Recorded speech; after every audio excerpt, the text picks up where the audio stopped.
What is up everyone, it's Ishivan again, and today we are getting back to a thing that I used to do in the past, which is analyzing Rainbow Six Siege designer notes. Now, this will go as usual. First we'll go with the preliminary, then we'll go with the graphs, and then we'll actually get in detail with the all balancing changes, and I'll make a comment about every one of them. So without much hesitation, let's drop right in. So, if Ubisoft starts their patch notes with admitting they screwed up, something went bad. And to quote, "So if professional players are not happy with our proposed features, then that means we are going right in the right direction." So what they meant was they want to push everyone, no matter their skill level, out of their comfort zone. But you know how pros can react to certain things, and they can be sometimes pretty bitch-like. So they understood that Ubisoft wants to basically balance for the sake of balancing, not because they want to actually improve the game. So that got a pretty nice discussion going, but Ubisoft explained that they simply wish to push everyone out of their comfort zone and make the game not so stale as the meta can turn it to. However, they still think that professional players are really the most valuable intel source in terms of balancing, because they really can take the operators to their full potential. I somewhat agree to this and disagree. Let's just say why I agree. The reason why I disagree is because the best bug hunters and best glitch hunters are in the lower tiers, and sometimes you have to listen to the lower tiers as well because of the sheer mass of opinions you could possibly have coming from this general direction. So let's start with the balancing matrix and top operator picks. Now, zoom out a bit. This is win delta so the whole matrix for the attacking side. Now, I am surprised about several things with you. First of all, let's start from the left side. Iana is not insanely impactful, which is a good thing because the new operators used to have insane impact on launch. But as time went on, people didn't really use her, even if she's insanely powerful intel gathering operator. I personally considered her to be a top tier attacking operator in terms of intel gathering, as well as potential baiting for wasting gadgets. But I mean, her kit is not that good. The only good thing about her kit is her ARX 2000, the G36C and the MK1 9mm just suck. But I suppose that's a balance for the powerful gadget that she has, for the G-Mini replicator. Another thing that's surprising is how Blitz makes his presence on this season, because Blitz used to be around the 5 to 10% pick rate and didn't have much impact. Now we see him that he's basically an operator that you want to pick for if you want to score the most. He's close to 2% win delta, which means that your team, if you pick Blitz, you're 2% more likely to win a round compared to if you were to say, I don't know, pick Jackal or Thatcher. Same with Finka. Finka is even less picked than Blitz or Blackbeard, as you can see, but she makes an even more impact on the round and potential to win. But let's head to more frequently commonly picked operators. Glaz and Kali, they are niche, and I understand why they are so low down there. Blackbeard, I'm not surprised he's not so picked, but he has an impact, because if you play Blackbeard decently, you know that he's insanely good at holding those tight angles or very long angles when you can expect people like Rook mains or Doc mains to be picking. You have an edge over them called your face shield. Now, I'm kind of surprised to see Maverick down there on below close to 1.5 negative win delta, because he can't be a decent stealth operator as well as a hard breacher, especially with the Maverick trick, but there are much more powerful options in terms of fast breaching. Usually in the higher elo you don't have that much time to do a silent breach, so you just make murder halls, but halls don't choose, they work both ways.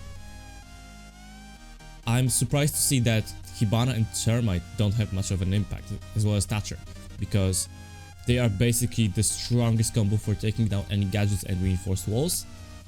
But it's nice to see that actually people prefer Hibana and it has a higher impact than Termite. Personally, I think that Hibana outclasses Termite, especially in terms of vertical gameplay, since you can technically destroy 3 hatches over 2, and as Hibana has a much more powerful assault rifle and an SMG as her secondary. Now, seeing that Thatcher basically makes no impact on the win delta is good as well as bad. Okay, I mixed that up. So to explain it, Thatcher is an operator you always want to have if you don't have anyone like Twitch or IQ, which is just above a bit, because Thatcher is the king of destroying gadgets. That is undeniable, period, stop. However, you need to play Thatcher decently and you have to be careful to actually use him well, because if you don't, you either get killed randomly because you were roaming around the map, or you get killed because of a spawn pick. So Thatcher only works if you have a Termite or Hibana on your team, and if you actually survive to make that push. Termite is much more picked because he is much easier to use than Hibana. He has a pretty decent secondary pick, but his AR is trash. However, his gadget allows him to make 2 full-sized holes in the reinforced walls, which makes for a powerful entry. However, is it stronger than Hibana's X-Kairos? I don't personally think so. It's comparable. Now, a strange sight to see is gonna be the IQ. IQ is not that insanely powerful of an operator. Like, if you consider her kit, it's mainly around detecting electronics, not really destroying them. Especially that she doesn't have the frag grenades anymore like she used to have. She now has claymores, if I recall correctly.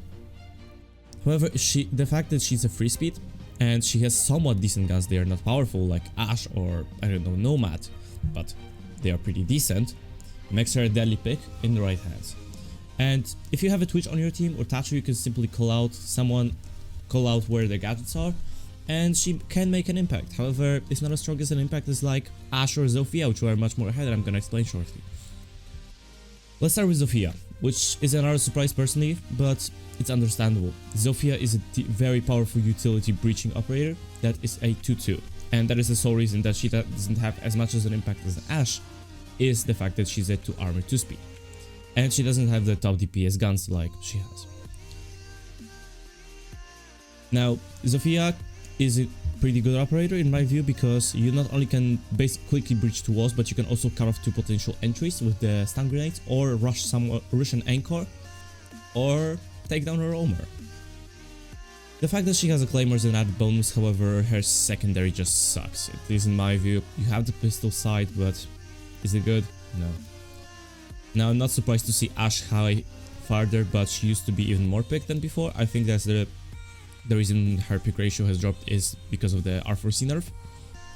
Ash is simple to use and she's a top tier entry fragger and rusher. That's all. Let's move to the defense side.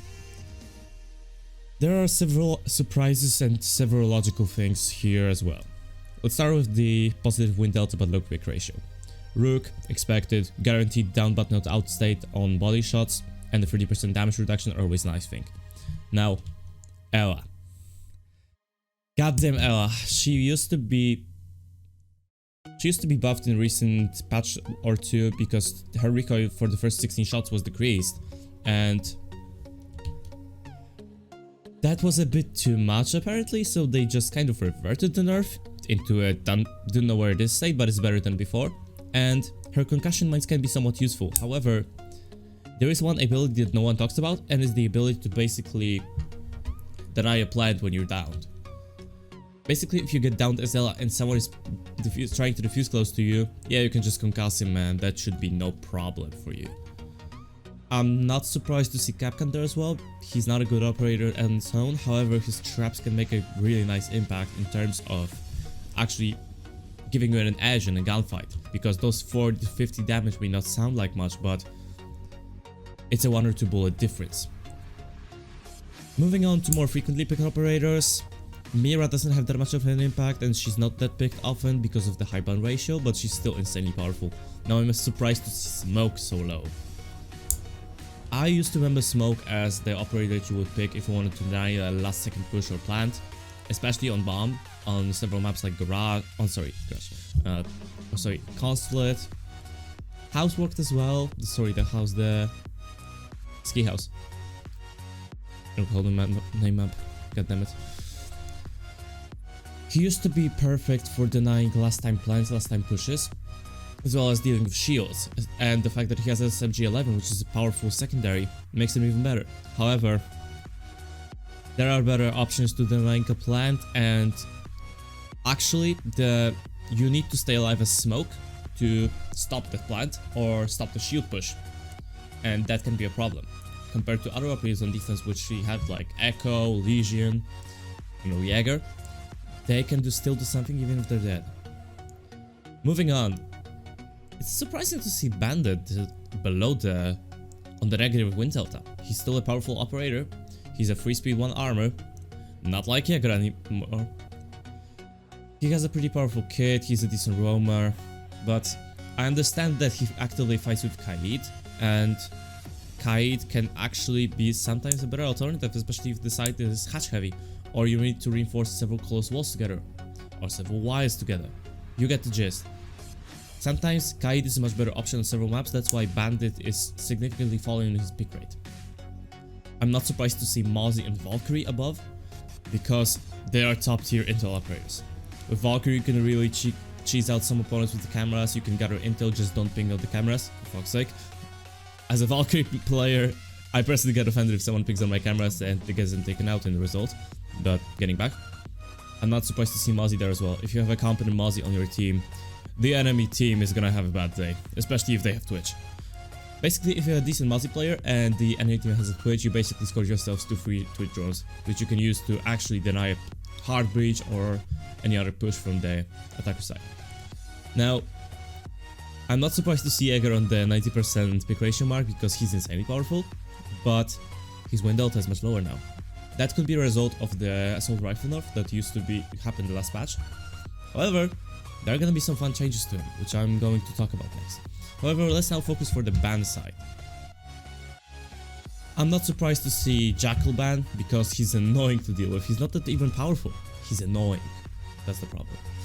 2 to 5 pings every several seconds, revealing your active position to the enemy team. Not a good thing if you're a roamer like Legion, Ver, etc. Now, I'm not surprised with the rest of the bans, except for Maverick, because Maverick is not that powerful, as we saw in the Matrix above. I understand that he can be annoying with his torch and the ability to create murder holes, which basically pokes holes in the enemy's defense. But he's not good, especially even when he has frag grenades now, he's not that good, at least in my view. I'm not surprised with the rest of the bans. Thatcher is still a very powerful counter gadget operator, Blackbeard is still angle holder. I personally consider him to be a angle holder kings, even better than Glass or Kali. Because technically speaking, Glass and Kali are still angle holders, they're not really snipers. Except for Kali, she is not a dedicated sniper. But if you want to pick an angle, you want to pick Blackbeard because of his face shield and actually protection from that headshot. Even if it's 1 for 2 bullets. Now, it's kind of surprising to see Capital down there, but once you really get to thinking why is he banned so much, it's 5%. He can cut off a site that has multiple entries in seconds. Just deploy your asphyxiation bolts into potential entries, cover a smoke plant, you're set. Moving on to defense bans, and I think it's gonna be a pretty fun one. Except for the first two. Mira and Echo are insanely powerful operators on defense, no doubt about it. And that's the reason they're getting banned. Mira is banned because she can actually deploy really strong murder holes or just gather a lot of intel with her windows, especially on sites like Oregon or even Bank. And I'm talking about the server room because it's currently one of the most broken sites for Mira. Same with Echo. Echo is one of those operators which can deny a plant in a second, as well as gather intel with his drones. If the enemy team doesn't have IQ or is not competent enough to deal with the Echo drones, you scored yourself a free win on defense. I'm not surprised to see a Clash ban because she actually, if you have a good Clash on your team and you're alive as a secondary operator, you basically cannot really, the attacking team cannot stop a defuse from you. The reason is that the good Clash will cover your ass and actually protect you from any kind of push that will happen, and you can actually safely defuse. Now, I'm not surprised to see Kaid banned because on some side, as I mentioned before, Kaid is insanely powerful, especially if the site is hatch heavy or has a lot of gadgets. That's why he can be banned quite frequently. Now, Maestro has dropped his ban ratio because he got his ICOG removed. My response to that is fucking finally, because Maestro with ICOG was insanely powerful. Not only he has the thermal cameras, not only he can destroy and destroy gadgets and damage operators, he has one of the top tier as LMGs. And I do think the Alta 556 has the highest DPS in terms of defense weapons, beating even Bandit or Jaeger. I'm still surprised to see Legion holding up after his recent nerf where he couldn't see his mines through the walls. But the rest are just straight out normal bans, nothing changing that much. Let's move to the actual balance changes, starting off with Ying. Ubisoft, make up your goddamn mind, because that's my only response. You used to take away her smoke grenades and give it a claymore because it used to have too much synergy. Like, you could just pop several smoke grenades, you could pop candelas in them, and the enemy would still get blinded, and you could actually make a push as well as cover up the defuse plant. Now, they're calling it the increasing of the synergy as a spearhead. I think you're giving her way too much utility right now, and I don't agree with the smoke grenade claymore swap. The claymore actually gave her a reason to hold an angle and just make it one decent push, not just spam everything, especially the Jaeger is getting nerfed. But about that more later. However, they also increased her candela count. Another change I don't really agree upon. 3 candelas are already enough. For one decent push, you could just block off 2 free entries, destroy everyone that was inside the room. A change that I do agree upon is the damage buff for her LMG. Now, while her LMG was pretty swift in terms of reload, it lacked the raw power. It was pretty weak compared to every other LMG in the game, so that is a change I agree upon because it will actually make the T95 LSW competitive. Not only you'll have a very decent reload, but you'll also have a decent damage. Maybe that will also buff the time to kill and amount of shots to downward kill. However, I don't have the stats yet, so I'll redirect you to Rogue 9 because he's gonna do much more testing in detail. Moving on. Guns. Let's start with one of the least significant changes, which is Caveira is receiving a new holographic sight. That's the same sight that Mozzie has on his Pete and Rowney or Smoke of his FMG9. That's a pretty decent sight. I personally wanted the whole sight, but it's not that much of an impact. I mean, you could use just the reflex sight. However, not all people like the reflex sight, and the red dot obstructs too much of your screen. I know there are some players that use the red dot sight religiously, but it's not that good compared to reflex or holographic. So that's a nice change, I agree with it wholeheartedly. However, on the opposite side of the spectrum, we do have a TCSG12 nerf. Now, when I first heard that CSG was nerfed, I was thinking like, okay, they're gonna take away 10 to 15 damage per shot and maybe take down one mag. However, what they did was basically take around 30 damage. And when I actually first read the notes before I started recording, I was like, what? Wait, are you serious? Especially that Rogue 9 has confirmed that the recent nerf will cause around 9 to 10 shots to down but not kill a free armor, which is terrifying. Now, the buff to the magazine count may sound like they want to make him a decent wall destroyer to just really rework the sight, but TCSG12 doesn't act like normal shotguns. It's more of a DMR. So cutting away 30 raw damage is a terrible mistake in my view and will push both Kaid and Goyo into a really bad state, even worse than now. In my opinion, TCSG12 should not be nerfed that much. It should be decreased to around 70-65 damage because it's still a powerful DMR. It has a harsh drop-off. For some reason, it still has a drop-off on 10 meters, where you basically drop to around, I don't know, 20 or 30 damage, or that was pre-patch. So it took a lot of shots or to actually down an opponent, not even kill him. If you hit the body, you're screwed. So there's gonna be much more focus on actually hitting those headshots and not the body shots because you're gonna be screwed. Especially that the TCSG12 is quite punishing if you miss the shot. Not only with it's a semi-automatic shotgun, you also have a pretty decent recoil, even with the normal grip. And a lot of people are running angle grips because they want to have that ADS time cut down to minimum. Now, second most controversial change in this patch is gonna be Jaeger nerf.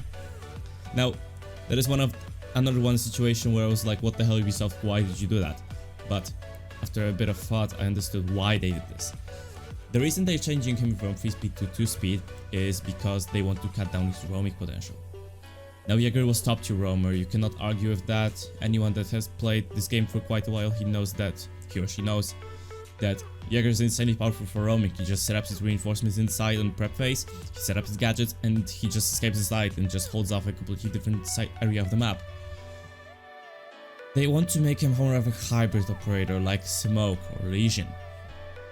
They want to make him an operator where you can actually anchor down the site and have a chance against other operators and attack, and not purely focus on the rotation potential and roaming, because, fun fact, not everyone playing Jaeger is actually a roamer. There are some players that prefer Jaeger as an anchor. But do I agree with the change? Yes. Am I afraid that it can go to even worse side? Yes. We're gonna have to watch how Ubisoft will try to balance Jaeger, because he's currently the most powerful defense operator, followed by Bandit and I think Echo and Mira on the third place respectively. Coming up to the changes I don't really agree upon because they're just terrible is Maz nerf. They removed his super shorty because they gave it to Castle. Ubisoft, if you wish to make an operator less versatile, maybe replace some of his gadgets like Nitro Cell, not take away his actual useful secondary, because you could use the super shorty to rework the site before you actually exited it. And I personally just turned the C4 into the, I don't know, deployable shield or barbed wire, or even the deployable camera, instead of taking away his super shorty and forcing him to use his pistol, because his pistol is not that bad, but I mean, compared to a super shorty, you cannot really work the site with it. That's the problem. So I don't agree upon the change, and I personally think it's a bad call. Even if Castle got to the super shorty, it was a bad decision, Ubisoft. I don't really think that's the direction you should go with him. Okay, so second to last change, and it's one of the more major ones as well. So when you heard Buck, you know that Buck is a pretty balanced operator. He's a king of vertical gameplay, especially in maps like Consulate, where you can hold the 2 floor angles, and it's a basically daily occurrence. So they're taking away his frag grenades, and they are adding Claymore. Now, as well as changing the magazine sight and the shots count for his underbarrel shotgun. Now, at first thought, you may be, what the hell, because Buck is a balanced operator, why actually make a change on the balanced operator? And the reason is that his Buck is too versatile. And that's the same thing I mentioned with Mozzie, you can actually do it well. Now, Buck was insanely powerful at destroying gadgets and as well as vertical gameplay, or even horizontal gameplay. He could level out the whole wall very quickly. However, he was too good at it.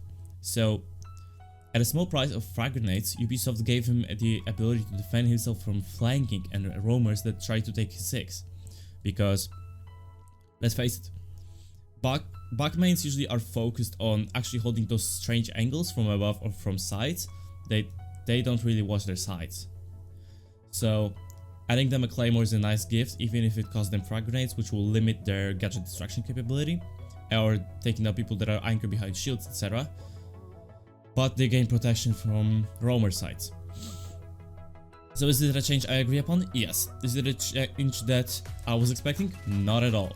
Because I personally thought the Buck was already a pretty good pick, and he's gonna be even better now even if he loses his frag grenades, because you're going to be able to destroy much more walls than before, because you actually get an extra mag, if you really think about it. Because you have 6 plus, you used to have 5 plus 21, which was already 26. Sorry, 16 in reserve, plus 1 in the chamber, and 16 in the reserve. Now you have 6 plus 1, and you also have 26 total, which is 4 to 5 mags. Good enough for me. Now, moving on to the last change, Goyo. This is a change purely tailored for the Pro League scene, because Pro League abuses Goyo's shields and they are insanely powerful. For a good reason, you can basically place the shield on all entries and deny a potential rush. However, should a change dictated for Pro League be pushed onto casual players' side, or even demi-casuals? Not really. Goyo is underpicked in ranked or even unranked queues. You don't see him that much often, even if he has a decent kit, excluding the TCS G12, because it was slapped pretty badly. I mean, his Vector is pretty good. Like, I personally love the Vector, but I don't play Goyo that much. Is a change of taking away his special shield. It's not that good. Like, okay, it works as a normal ballistic shield from the outside, but from the inside, very often attackers would just destroy the shield before it actually had a chance to do anything useful. So, not that good of a change in my view. but it's purely tailored for the Pro League, as Ubisoft mentioned, because in Pro League Go is a completely different operator. He's powerful there because pros know how to deploy them, how to use them in crucial moments, as well as free shields that could be truly a lot for some of the teams that know how to use them. So that will be all for everything, guys. Thank you for listening to my blabbering around these recent changes, and if you would like to see more, just click the like and subscribe button so you won't miss any of the future videos. Now, as we're talking right now, I'm finishing the render of Blair Witch Project, and I do think there are going to be 3 or 4 more episodes of Blair Witch before we cut the series, so I'll need a new series on my channel to record, so if you have any suggestions, drop them in the comments below. That will be everything for today, guys. Until next time, peace.